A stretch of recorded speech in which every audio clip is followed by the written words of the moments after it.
उनके लिए एक जोरदार ताली बजाइए, क्योंकि ये जमीन से निकली हुई प्रक्रिया है और ये लंबी प्रक्रिया की है हमने पिछले 6 महीनों में। तो युवा जनमत हमने किया और युवा जनमत के माध्यम से जो मांगे निकल के आई है, आज और कल में उन मांगों का एक चार्टर, पीपल्स चार्टर, लोगों का अपना डिमांड का मुद्दा निकालेंगे और निकाल करके इसको एक वैश्विक स्तर पे इसको हम आगे लेकर के जाए। इस आंदोलन का आज के संदर्भ में हमने इसको किस तरह से देखने की कोशिश की।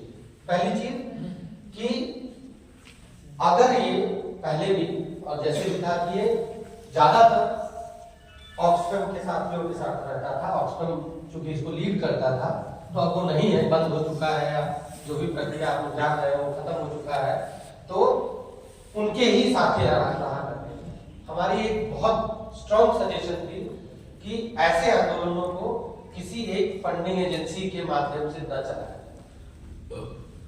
कोई फंडिंग एजेंसी इस आंदोलन को नहीं चला सकती। इस आंदोलन को चलाएंगे भारत के दलित कोलिशंस में नाम दिया और सभी लोगों को जोड़ने की कोशिश की है।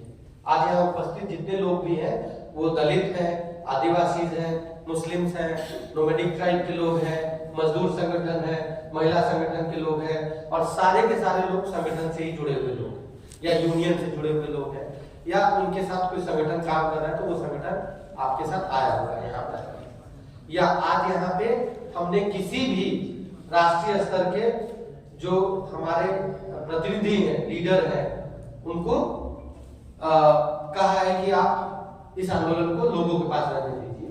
वो आएंगे, सब लोग आएंगे, मिलेंगे, जुड़ेंगे, आपसे बात करेंगे, लेकिन इसका लीडरशिप भी इन्हीं के बीच में होना चाहिए, इन्हीं समुदायों के बीच में होना चाहिए, तब यह संगठन ज्यादा दिन तक चल पाएगा। तो FIA India, fight inequality alliance India की एक तरह से यह औपचारिक शुरुआत फिर से 2024 में आज के दिन हम कर रहे हैं। जो चैप्टर 2019 में बंद हो गया था, 5 साल बाद वो चैप्टर फिर से खुल रहा है और ये इस बार जो चैप्टर खुल रहा है इसके 2-3 मुख्य उद्देश्य हैं। पहला उद्देश्य हम सबको याद रखना चाहिए कि भारत युवाओं का देश है। यहाँ पे अधिक जनसंख्या और सबसे ज्यादा जनसंख्या खास करके वंचित समुदायों में युवाओं का है। तो हमको वापस जाकर के या यहाँ से ये संकल्प लेना होगा कि हम युवाओं को बड़ी संख्या में इस आंदोलन से जोड़ें।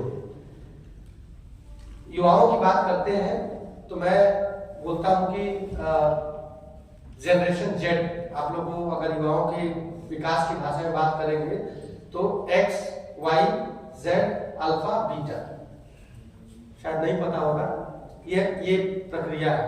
जनरेशन X था, यहाँ पे जनरेशन X के लोग हैं। X का मतलब है कि जो 1990 से पहले पैदा हुए वो सब जनरेशन X है, ठीक है। और 90 के बाद मतलब ग्लोबलाइजेशन में जो पैदा हुए, जो इंटरनेट मोबाइल में पैदा हुए, वो हो गए जनरेशन Y। तो एक बार जनरेशन X वाले हाथ उठाएंगे, कितने हैं यहाँ पे?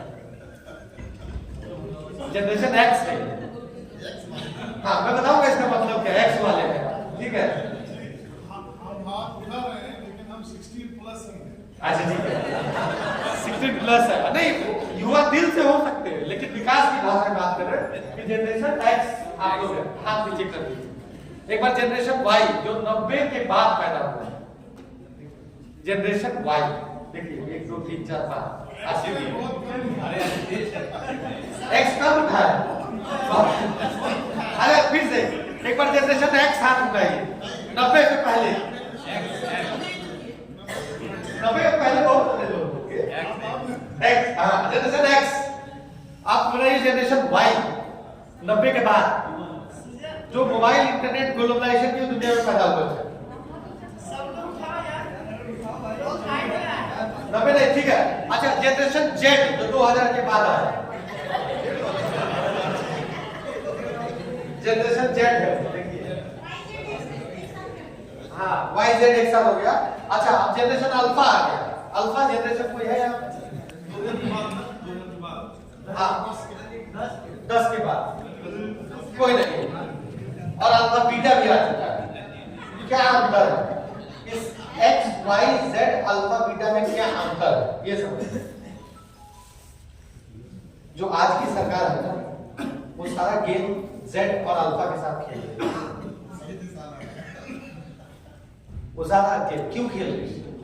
प्रॉब्लम ये है कि हम जो लोगों का आंदोलन, जो वैचारिक आंदोलन, दलितों के मुद्दे, आदिवासियों के मुद्दे, मुस्लिम कम्युनिटी के मुद्दे, या नोमैडिक ट्राइब के मुद्दे, या मजदूरों के मुद्दों पे जो काम हुआ, जो इतिहास है, वो इतिहास एक्स को पता है, वो वाई को नहीं पता है। वाई जो था उसके पास अपना जानने का खुद का तरीका है, मोबाइल, इंटरनेट और सब कुछ। और 90 के बाद जो लोग आए, 90 से लेकर के 2000 तक या 2000 के बाद से जो लोग आए, एक्स वाई जेड और अल्फा, इनके पास इतिहास बोध कम है। क्यों कम है? क्योंकि हमने कभी सोचा ही नहीं कि हम जो कर रहे हैं उसको ट्रांसफर कैसे करना, लोगों को बताना कैसे। जैसे मैं फॉर एग्जाम्पल में बोलूंगा कि आज अपने हॉल में बैठे राजा राम मोहन रॉय। राजा राम मोहन रॉय के बारे में कितने जेड जनरेशन के लोग जानते हैं, इन्होंने क्या किया है? ये नहीं बताएंगे लोगों को तो फिर वो ट्रांसफर नहीं होगा।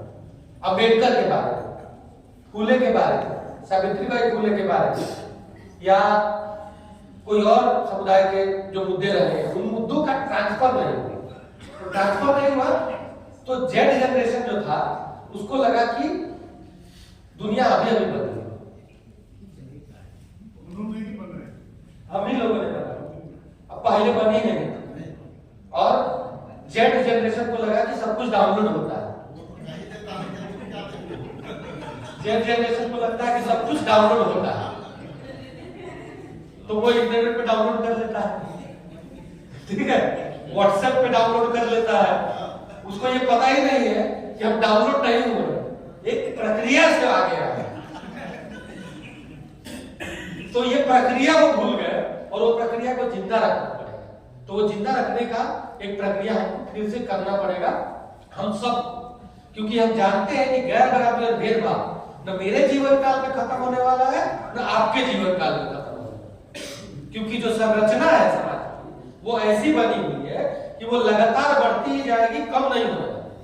तो जब ये पता है कि आपके जीवन काल में गैर बराबरी नहीं खत्म होने वाला है, भेदभाव नहीं खत्म होने वाला है, तो क्या आपने दूसरा जीवन काल बनाया है क्या? या आप ही खत्म करके जाने वाले? आप खत्म हो जाएंगे। मुझे पता है कि मेरे जीवन काल में नहीं होगा, मुझे जीवन भर लड़ना पड़ेगा, लेकिन क्या हमने बनाया कि मेरी लड़ाई कोई और लेके जाएगा? वो प्रक्रिया करनी पड़ेगी, हम सबको करनी पड़ेगी। आप जितना काम किए हैं सबको सलाम, वापस जाइए और युवाओं को जोड़िए और उनको तैयार करिए कि वो आपके आंदोलन को आगे बढ़ाएं। सेकंड बात कि ये जो गैर बराबरी का जो मुद्दा है, ये किसी एक समुदाय का मुद्दा नहीं, एक समुदाय का मुद्दा नहीं।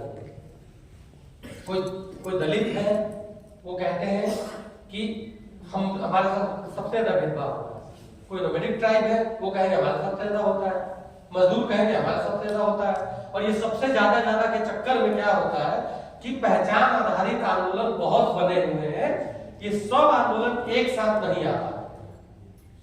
तो ये सब आंदोलनों को एक साथ आना, तो ये प्रक्रिया यही है कि ये कोई पहचान आधारित आंदोलन नहीं होगा।